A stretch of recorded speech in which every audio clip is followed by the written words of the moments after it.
M'empêcher de revenir très vite. Voilà. Bonjour à tout le monde. Hi guys, ça va des cap. Les gars, 3 langues. Non, mais pourquoi je reviens si vite? Parce que franchement, j'ai vu un truc là. J'avais qu'une envie, c'était de. Ah, vous avez vu, j'ai fermé la fenêtre. C'est mieux, hein. Voilà, la lumière. Ouais, il y a encore un peu le contre-jour qui est fort derrière. Mais bon. Ouais, donc j'ai vu un truc sur YouTube. Franchement, j'ai halluciné. Alors c'est quoi? Alors c'est une vidéo qui est fort longue, hein. Je vais vous mettre le lien en description parce que allez y jeter un coup d'œil. Il s'agit de quoi? Donc c'est long, ouais. Ça dure 2 heures.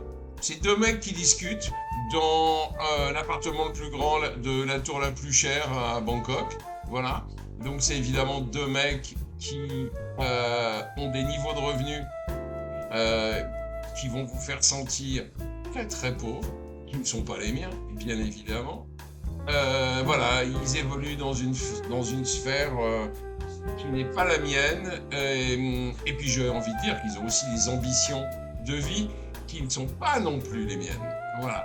Ils ne parlent que de pognon et ils font en permanence sentir qu'ils en ont beaucoup. Voilà. Donc le gars qui interviewe, en fait, c'est sa chaîne, hein, la fameuse Ozai TV, est un mec qui vit au Panama, qui doit, euh, qui doit émarger à, je sais plus, 200 000 euros par mois. Voilà, en faisant du business, n'est-ce pas? Et l'autre vit à Bangkok, donc le quartier le plus luxueux, donc comme j'ai déjà dit, dans la tour la plus qui a la réputation d'être la meilleure tour de Bangkok, dans ce quartier, avec des appartements extrêmement chers, bref. Voilà. Il a même annoncé d'ailleurs dans la vidéo, bon il l'a acheté, hein, mais il a annoncé que s'il devait le louer, ce serait environ 15 000 euros par mois. Bref, euh, ces mecs-là parlent sans aucun complexe d'argent, de leurs revenus et de la façon dont ils dépensent. C'est-à-dire que le mec qui est interviewé fout qu'il ait un niveau de dépenses à Bangkok entre 10 000 et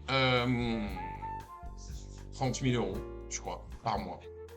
Voilà. Alors, average, moi aussi je fais des anglicismes. Non, sa dépense moyenne en fait, c'est average.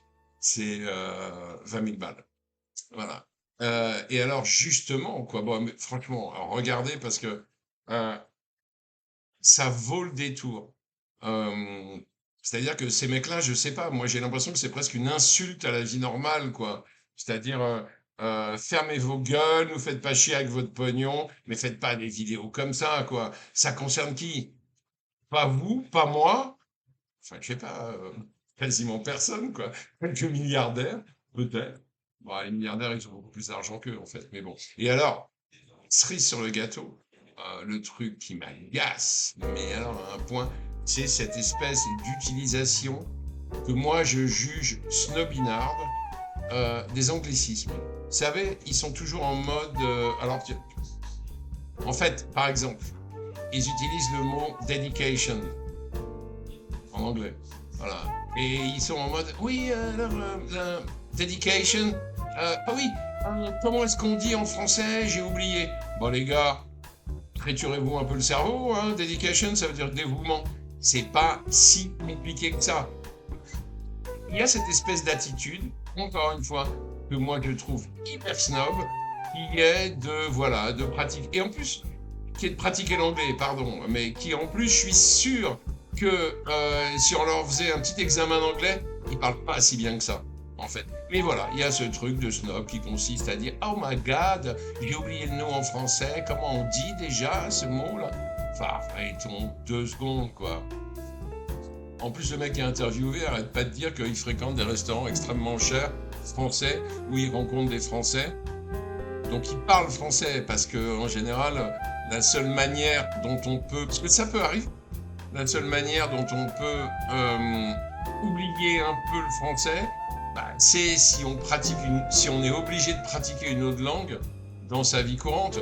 Moi, je sais que sur des films, il m'est arrivé après plusieurs mois, 5, 6, 7, 8 mois, parfois un an, totalement immergé dans l'anglais, Ouais, j'avais un peu parfois des difficultés à retrouver immédiatement le mot qui correspondait en français. Mais par contre, je le fais pas sur YouTube.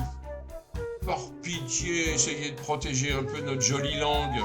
Voilà, elle est bien. Et surtout, en fait, l'exemple dedication, dévouement, il est classique. C'est-à-dire que le mot dévouement, il n'est pas dur à mémoriser et il marche très bien. Ça veut dire exactement la même chose. Bref, regardez cette magnifique vidéo. Oh, pas jusqu'au bout parce que c'est long et à force de parler de pognon, ça devient très vite chiant, hein, quand même. Mais regardez-la euh, parce que bah, c'est édifiant. Édifiant. Voilà, je vous laisse là. Je vous embrasse fort. N'oubliez pas de... Bah, je me répète à chaque fois, mais oui, c'est important.